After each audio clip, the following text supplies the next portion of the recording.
Food prices rising? In the province, we raise our own.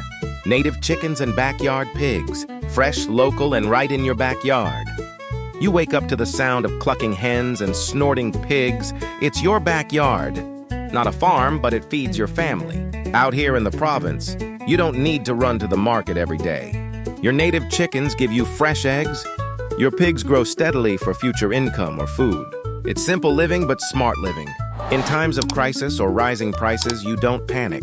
Because right in your backyard, you've got your own food security. Follow for more.